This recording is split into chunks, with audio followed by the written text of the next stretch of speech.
जय हिंद दोस्तों।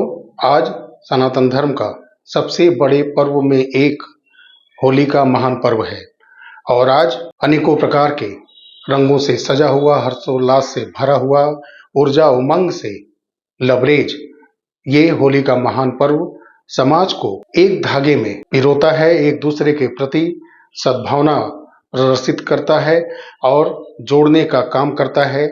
जैसे रंग घुल मिल जाते हैं, गुलाल घुल मिल जाते हैं, ऐसे ही ये ऊर्जा उमंग से भरा हुआ सनातन धर्म का ये महान पर्व समाज को जोड़ने का काम करता है।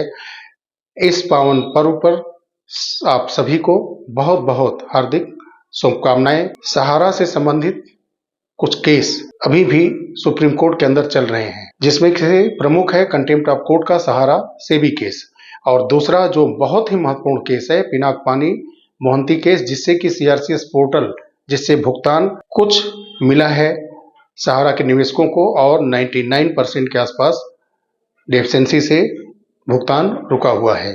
सीआरसीएस पोर्टल के लिए सरकार पिनाक पानी मोहंती केस में 2 आईए लगाती है, जिसमें कि एक आईए लगता है एक्सटेंड ऑफ टाइम के लिए। 5,000 करोड़ रुपए निवेशकों को बांटने का जो समय था वो निकलता जा रहा था, तो उसको एक्सटेंड करने के लिए इन्होंने समय मांगा और सुप्रीम कोर्ट ने स्वीकार कर लिया।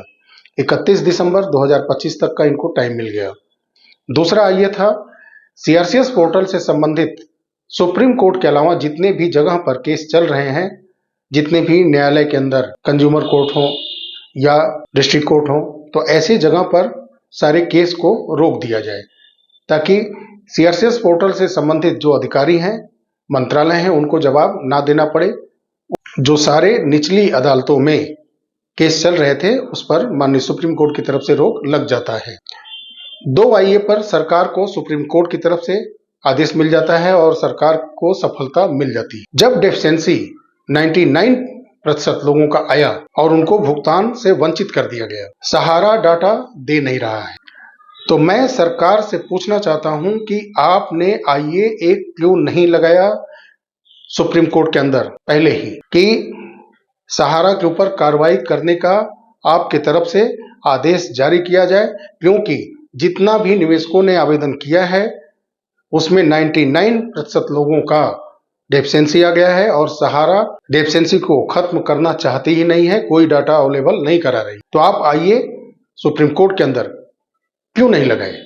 आप क्यों इस बात पर खामोश हैं कि निवेशकों का डेफिशिएंसी है और भुगतान नहीं हो पा रहा है? तो आप सहारा के विरुद्ध कोई कार्रवाई करने की बजाय चुनाव के मंच से भी और आपके अधिकारी कार्यालय से भी ये बोलते नजर आते हैं कि वास्तविक निवेशक आप कैसे निर्धारित कर देते हैं कि ये वास्तविक निवेशक हैं और जिनका 99% डेफिशिएंसी आया है, क्या वो फर्जी निवेशक हैं? अगर वो हैं भी तो वो आप डिसाइड करने वाले ऐसे कौन हो जाते हैं?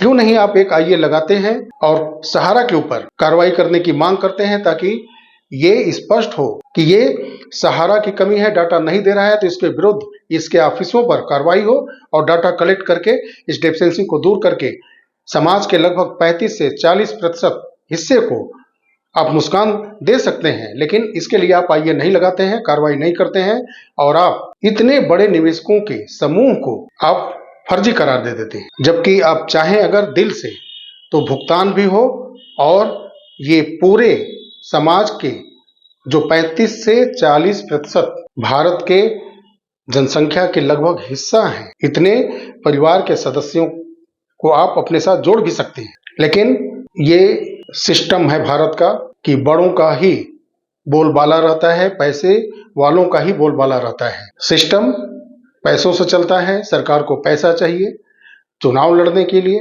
बड़ी बड़ी कंपनियां जो गबन करके पैसा लूट करके भागती हैं, सरकार और न्यायालय पालिकाओं के शरण में पहुंचती हैं और उनका पैसा ब्लैक मनी से व्हाइट मनी हो जाता है, क्योंकि इन लोगों के शरण में जाने पर ये पैसा व्हाइट मनी हो ही जाता है और फिर वो बंदरबाट और निवेशक करोड़ों लोग फिर बर्बाद हो जाएं। और ऊपर सिर्फ मामले को खींचने के लिए, समाज को गुमराह करने के लिए बस दिखावापन किया जाता है। ये है सीआरसीएस पोर्टल, सहारा और सहारा के लोगों के द्वारा जो घटियापन दिखाया जा रहा है, निवेशकों के भुगतान के प्रति उस पर मेरी एक एनालिसिस थी।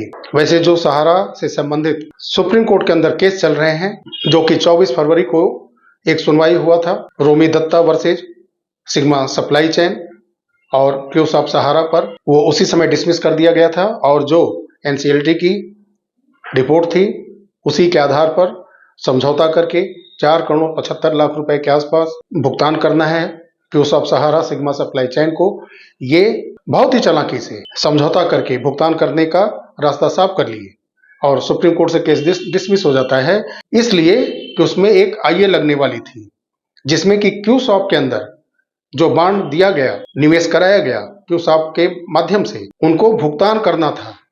उस आईए में अगर सुप्रीम कोर्ट के पास जाती और उस आईए पर सुनवाई होती तो कई 100 करोड़ रुपए भुगतान करना पड़ता, जो कि क्यूसॉप में कन्वर्टेबल किया गया था डिबेंचर का पैसा। उससे बचने के लिए समझौता करके केस को खारिज कराया जाता है और आपसी समझौता के तहत एनसीएलटी के आदेश को मान करके कोर्ट से हट लिया जाता है, बहुत ही चालाकी से। और दूसरा जो बिल्डरों से संबंधित केस था, जो कि 25 फरवरी को सुनवाई हुई थी, उसका भी ऑर्डर का कॉपी आ चुका है, क्यूसॉप का भी ऑर्डर का कॉपी आ चुका है। तो जो बिल्डर्स थे, जिसमें कि ब्लू स्टार रियल्टर्स वर्सेज जो बॉम्बे एनवायरनमेंट वन मंत्रालय से संबंधित और नगर निगम से संबंधित, इन सब के बीच में जो केस चल रहा था, ये भी डिसमिस है कोर्ट से और इसका भी आ गया है जजमेंट माननीय कोर्ट की तरफ से। और उसमें भी जो सड़कें बनाई गई हैं पर्यावरण को सुरक्षित रखने के लिए, आने जाने के लिए, ऐसे एरिया में लगभग बिल्डरों के द्वारा जो अतिक्रमण करके अगर कुछ भी बनाया जाएगा तो उसको तोड़ दिया जाएगा, हटा दिया जाएगा और हटाने का आदेश भी है। जो मैंग्रोव वन क्षेत्र है उसकी सुरक्षा का, पर्यावरण को सुरक्षित रखने का एक आदेश इसमें है। और जो भी अवैध निर्माण किया गया है उसको नगर निगम देख रेख में अपने वो वहां से हटवा सकता है। इसमें भी 2002 का कुछ आदेश और था, फिर 2018 का आदेश कुछ और है। तो सबको बेस मान करके यही किया गया है कि जो अवैध निर्माण है उसको तोड़ा जाएगा और पर्यावरण को सुरक्षित करने के लिए जो सड़कें हैं उस पर कोई भी अवैध निर्माण नहीं होगा और 1000 स्क्वायर फीट जगहों को छोड़ना होगा। और फिर एक केस जो महत्वपूर्ण है, जहां सहारा को भुगतान करना है, उस केस को लंबा बार बार खींचा जा रहा है। 5 मार्च को सुनवाई होनी थी लेबर मैटर में, जिसमें कि ब्यूरो चीफ राष्ट्रीय सहारा को जवाब देना था। 5 मार्च को सुनवाई नहीं हुई और उसको टाल दिया गया 19 मार्च तक। अब 19 मार्च को देखिए सुनवाई होती है कि नहीं होती है, फिर टाल दिया जाता है। ये बहुत दुख का बात है कि सहारा में जिन्होंने निवेश किया है उन निवेशकर्ताओं का पैसा, एजेंट का जो पैसा निवेश कराए हैं, उनके मान सम्मान को चोट पहुंच रही है। अपने आधार पर फील्ड वर्क करके आम लोगों के बीच में जाकर के पैसा जमा कराया है, उनका कमीशन हो और उनके द्वारा जमा कराया गया पैसे का भुगतान हो, या जो मीडिया में सोशल मीडिया देखते हो, इलेक्ट्रॉनिक मीडिया देखने वाले सहारा के अंदर उनके भुगतान का मामला हो, इन सारे चीजों पर माननीय सुप्रीम कोर्ट इतना लंबा क्यों केस को खींचती है, क्यों इतना टाइम देती है? निवेशकों के प्रति कोई जवाबदेही किसी की स्पष्ट है ही नहीं, ना सरकार की ना कोर्ट की। सिर्फ और सिर्फ टालते जाइए और निवेशकों का, एजेंट का परिवार बर्बाद होता जाए। इससे ना कोर्ट पर फर्क पड़ता है, ना सरकार पर फर्क पड़ता है, ना ही मोटी मोटी रकम लेकर के केस लड़ने वाले वकीलों पर कोई फर्क पड़ता है। उनका एक सिस्टम है, उसी मुताबिक चलता है। नीचे परिवार बर्बाद हो रहे हैं, आत्महत्या कर रहे हैं, दुख भरे जीवन बिता रहे हैं, उनके सपने टूट के खत्म हो गए, कोई मतलब नहीं है।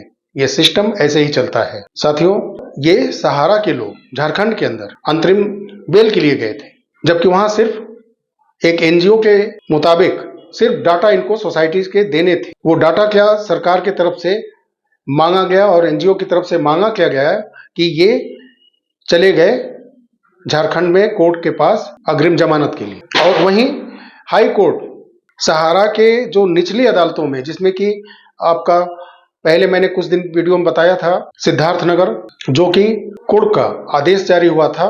तो ऐसे जो तमाम केस चल रहे हैं, सहारा मैनेजमेंट टीम के ऊपर। उस केस को रोकने के लिए ये हाईकोर्ट गए थे और 6 तारीख को उसमें डिसीजन भी आया है।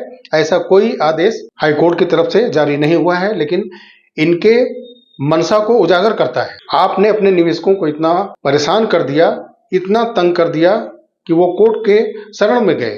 कोर्ट के आदेश के बाद भी आप बक्सर में ना भुगतान किए, ना ही सिद्धार्थनगर में आप हाजिर होते हैं, ना ही कोई साथ देते हैं केस में, और ना ही आप भुगतान करके अपनी छवि सुधारना चाहते हैं। जाते भी हैं कोर्ट में तो जो सीआरसीएस के लिए डेफिशिएंसी को सही करने के लिए जो आईए लगे थे, ऐसे तमाम चीजों पर रोक लगाने के लिए सीआरसीएस और सहकारिता मंत्रालय जाता है आईए लेकर के कि तमाम केस पर रोक लग जाए।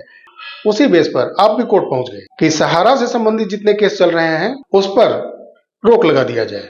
पहले से ही तमाम केस हैं, पहुंच गए हाई कोर्ट, ताकि आपके ऊपर जितने भी केस चल रहे हैं भुगतान से संबंधित निवेशकों के, उस पर रोक लग जाए। सरकार जैसी सफलता आपको भी मिल जाए, लेकिन मिली नहीं अभी। और अग्रिम जमानत भी लेने गए थे झारखंड के अंदर सहारा के वहां सिस्टम के बड़े अधिकारी, उनको भी नहीं मिला। और अपने लोगों को जो है सोशल मीडिया के माध्यम से, इलेक्ट्रॉनिक मीडिया के माध्यम से लगा रखा है, ताकि जैसे ही कोई भी ऐसा पॉजिटिव सिचुएशन बनता है सहारा के प्रति कोर्ट से, तो तुरंत फिर वही मेंबरशिप फॉर्म, शेयर फॉर्म और बैक डेट में भरवाना, साइन करवाना, अंगूठे लगवाना। जो समझदार पढ़े लिखे लोग हैं वो बच के निकल लेंगे, सीधा वो भुगतान मांगेंगे आपसे। और अभी भी आपका बहुत सारा निवेशक बहुत ही पिछड़े, अति पिछड़े आदिवासी बहुल क्षेत्र से आते हैं, जो अंगूठे के अलावा कुछ नहीं लगा सकते, ना ही वो कुछ पढ़ सकते हैं। ऐसे लोगों का पैसा तो बड़े आराम से आप कन्वर्ट करा लेंगे, क्योंकि बहुत सारे लोग सोशल मीडिया के माध्यम से निवेशकों को समझा रहे हैं, लेकिन वो भी पसंद करते हैं यथार्थ को बताने वाले और सार्थक रास्ते पर ले जाने वाले लोगों को। समाज की आंख खोलने के जो वीडियो बनते हैं, उन लोगों को कोई अच्छा समझता ही नहीं। चिकनी चुपड़ी मनमोहक बातों को सुनाने वाले लोगों को ये समाज के लोग भी पसंद करते हैं। स्पष्ट साफ बोलने वालों को ये समाज नहीं समझता। लोक लुभावन वादे बातें करने वालों को ये समाज पहले तरजीह देता है। साथियों, वीडियो अच्छा लगा हो तो लाइक करिएगा, शेयर अवश्य करिएगा। चैनल पर अगर आप नए हैं तो चैनल को सब्सक्राइब अवश्य करिएगा। मिलते हैं बहुत जल्द अगले वीडियो में, तब तक के लिए नमस्कार। जय हिंद, जय भारत, वंदे मातरम।